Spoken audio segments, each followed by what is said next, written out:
What is good, friends, and welcome back. Beautiful day today, Saturday. This video will be about two topics: our last update in Moscow and my impression or my reaction to the 7.0 update. So stay tuned, we're going to talk about a few topics here. So first thing first, this is our Moscow right now. As you can see, we are in a much better position than the first day we arrived in this city. For everybody who didn't follow me regarding this conquest, it was a rough start for us. We were outnumbered, we were on the losing side, and we are a small alliance, so we had no chance to accomplish anything besides kills for the strongest players. So I enjoyed the combat, but reward-wise, it was kind of a struggle.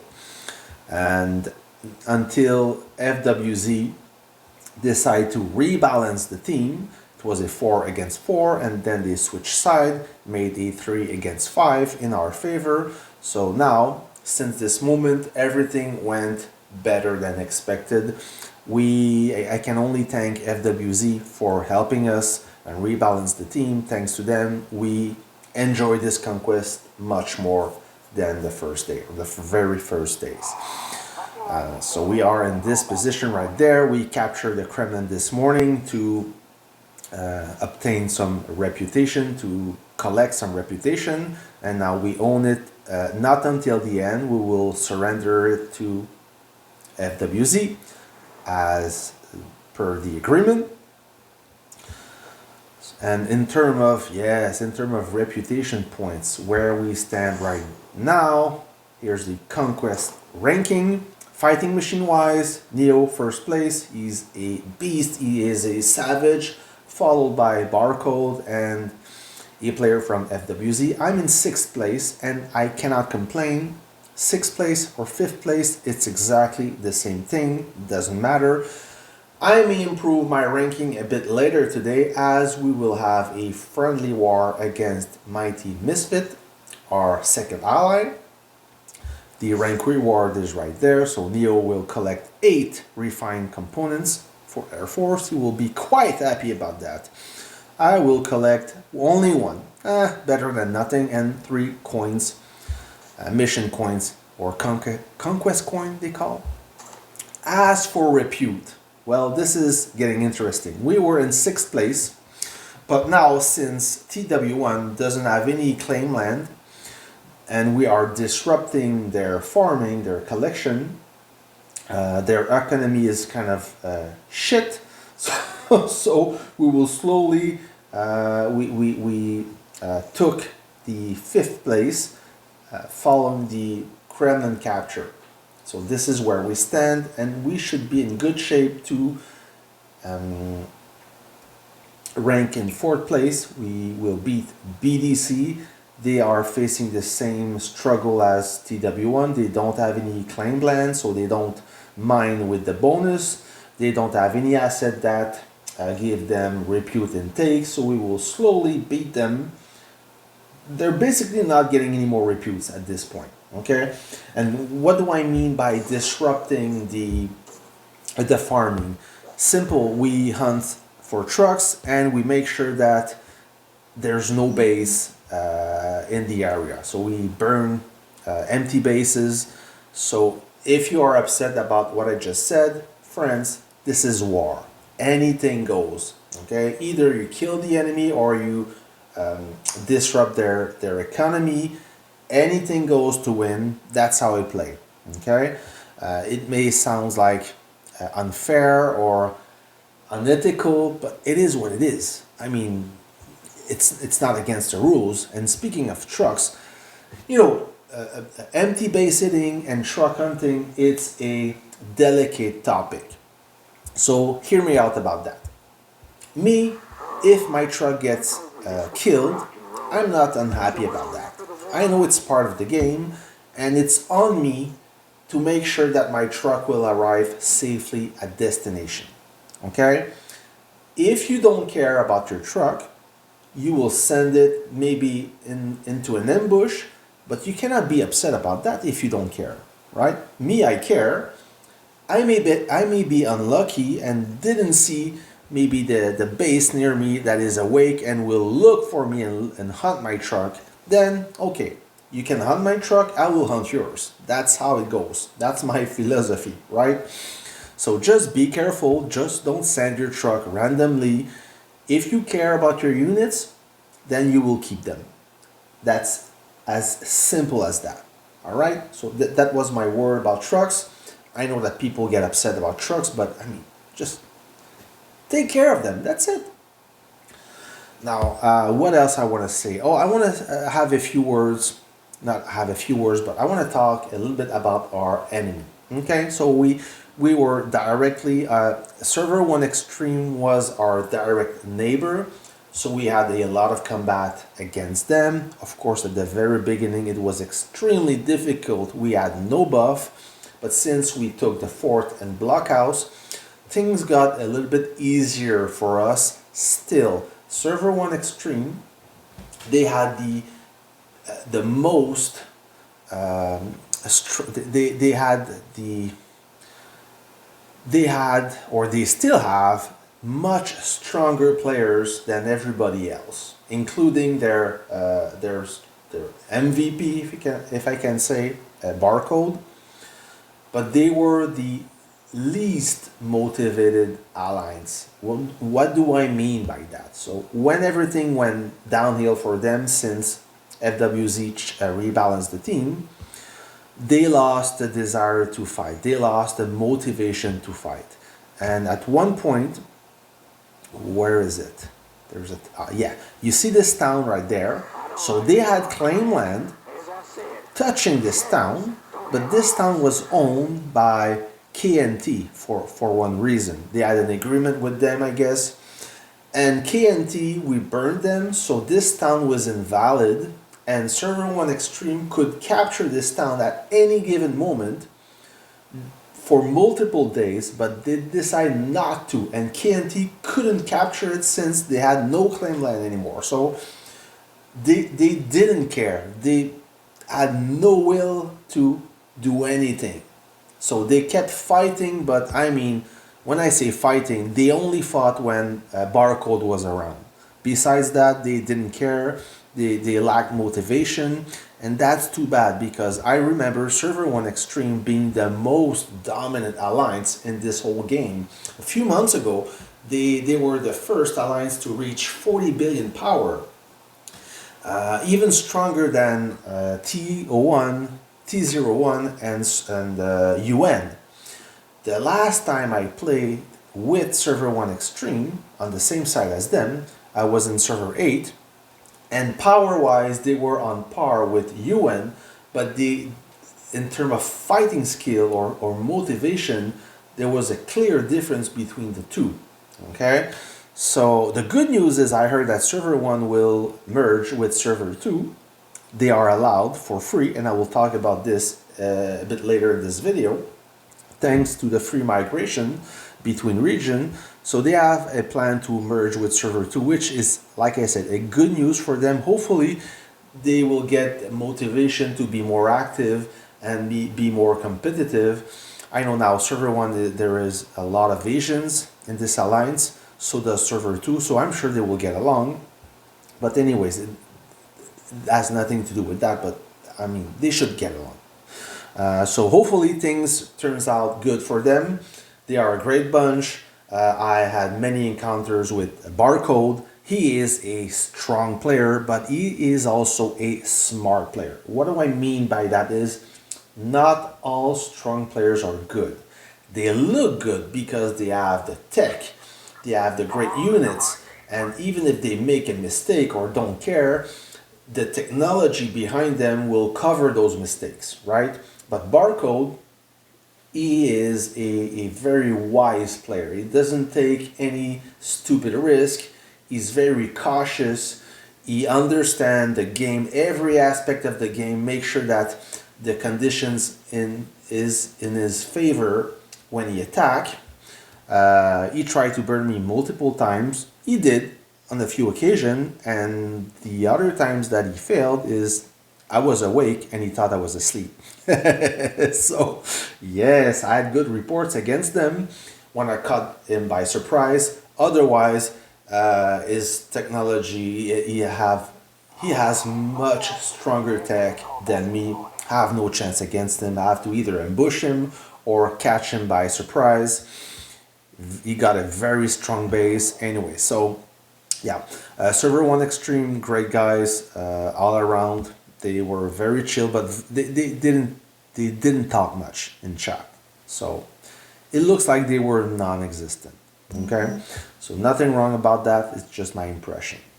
Otherwise, anyways, everybody else was super chill. There was not much toxic behavior. Of course, some alliance they were upset about the rebalance, like BDC on the far east side, right there. BDC, a great bunch of guys, a lot of good fighters, a lot of motivated fighters. Okay, so we try on multiple times to travel and attack them.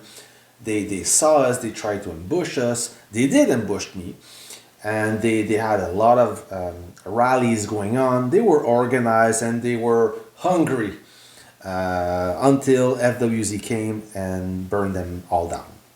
So a lot of great words about this alliance. Good guys. Mighty Misfits, of course, I think they are on the same level as us, maybe a little bit weaker or stronger, I'm not quite sure, but of course, they have more members, so that helps quite a lot. Sorry, I cannot speak. Besides that, yeah, I'm very satisfied. So this will be my last update about Moscow. We only have, how many days left? 3 days, 4 hours left. And in terms of missions, everything is completed. Alliance missions, so we will have the 3 towns. As for the 2 arms factory, not quite sure. I don't think so. We will capture 1 settlement, so that's in the pocket. As far as the other missions, I think they belong to FWZ or Mighty Misfits. I'm not getting involved in R4 this time. I mean, I'm just here to help them. And I had a great time, but I don't want to decide for them. That's their game. In terms of the battle plan, I think we accomplished everything except the Kremlin that we didn't capture for the mission. Besides that, yes, the day 19, we failed this one. Everything else, we got it. Conquest Ranking, I talk about them. Conquest Store, yeah, I like that store. I won't be able to buy any item on this conquest, I think, unless we are lucky. The golden coins are very hard to obtain, and you cannot obtain enough in one conquest to collect the airplane skin. All right, so that's it for this update.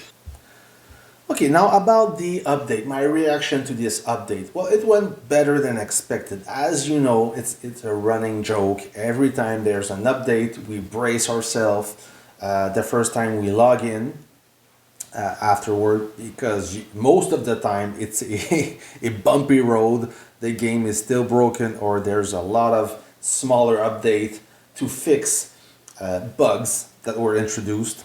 Anyway, so this time it was pretty smooth. And you know about the migration, the officer training, and maybe the new verification thing. So I'll go real fast with those. Let's start with the migration. Migration, they announced that migration will now be free. So I was really excited about this, not because I'm looking to migrate, but I say, listen, many players, they kind of struggle to gather 70 migration transfers, so now it will be much easier for them, but not quite. It is free if you are from the same region. Why there is region? That is a good question. The answer is, I think, region 1 to region 5, it's for the earlier server 1 to server 10, the servers that are struggling the most with member erosion. Since migration is available, a lot of players left those early servers because naturally not everyone kept playing. Either they quit or they changed server as their server was getting less active. And some of them either changed for a stronger server because they were maybe getting tired to lose. It's all good. It's available. It's possible. So might as well use it. Why is it free? Between region is to help the dying servers or the servers struggling the most with player erosion from gathering. They want to help them gathering and stay competitive. So region 1 is server 1 and server 2. Like I said before, that will help those two servers forming one strong server. Same goes with region 2, region 3, 4, and so forth and so on. I used to be on server 8 from region 4. Now those two servers can merge together and form a competitive server now. And server 8 used to be glorious. Now they fixed that, and in the independent servers, everybody else, server 27 was not glorious yesterday, but this is now fixed. That's a good thing, as they have the most whales from this game. And yeah, that's it. So yeah, it still costs you migration ticket if you want to migrate to a server from not from the same region as yours, unless you're an independent server. Okay, still 70 migration tickets. And the rookie, pioneer, and warrior servers, just to keep the playing level fair for everyone. As me from warrior server, I cannot migrate to a rookie server and rule everyone. I have to stay in warrior server. That makes sense. Okay. Another thing real fast about officer training, I did a video about that. If you didn't see it, I invite you to watch it.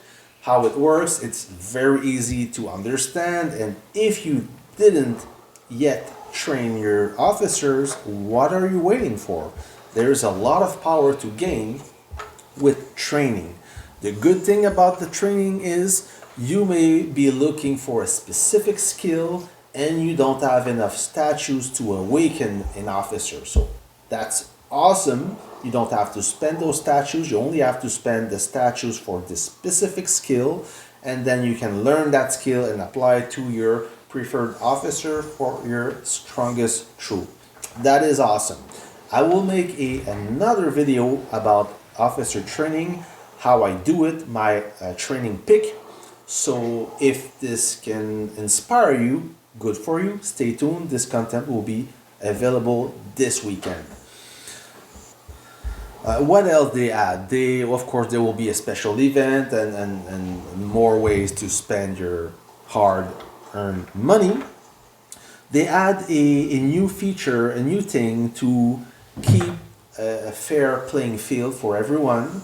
Some of you may be using scripts or bots or third-party software to, I guess, play when you're sleeping. That will be controlled with the verification thing.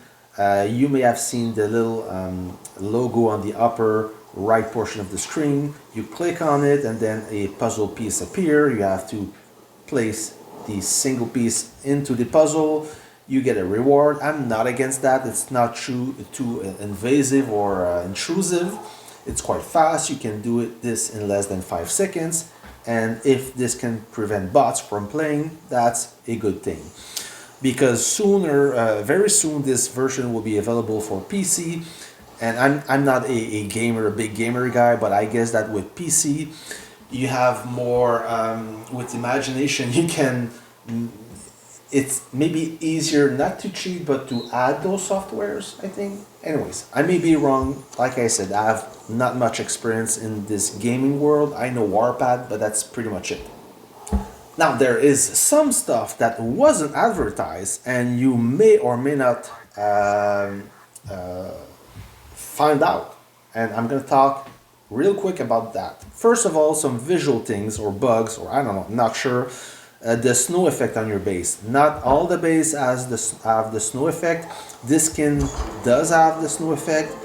Not a fan of it. I think it make the skin ugly.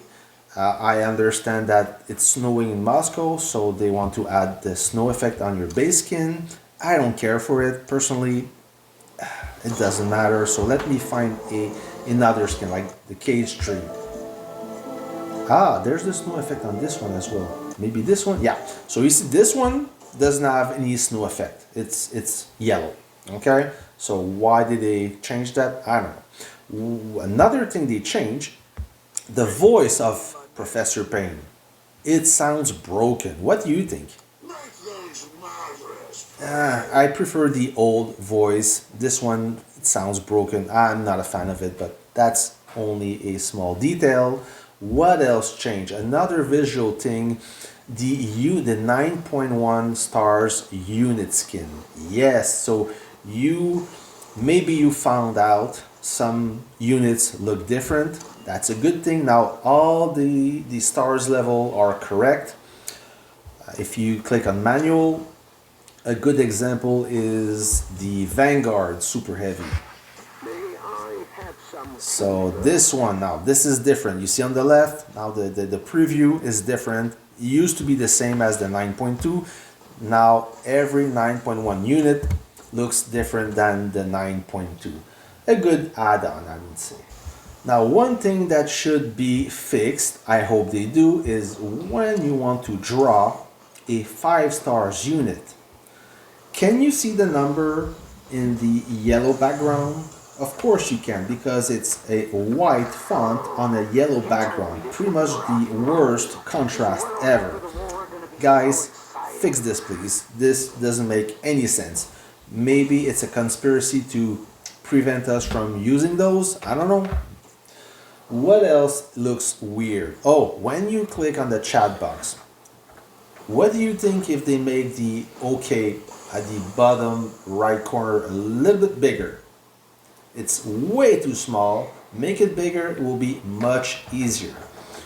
One thing I'm a fan of, okay? I'm a huge fan, is the reward animation that was cut in half pretty much. So you click, you claim all, and it's instant. There's no more. It used to last around 2 seconds or 1.5 seconds. This delay got cut in half. I know you're gonna tell me, it's a small detail. It is a small detail, but on a daily basis, if you have to press 300 times on that reward thing, 300 times minus 1 second is a lot of time saving.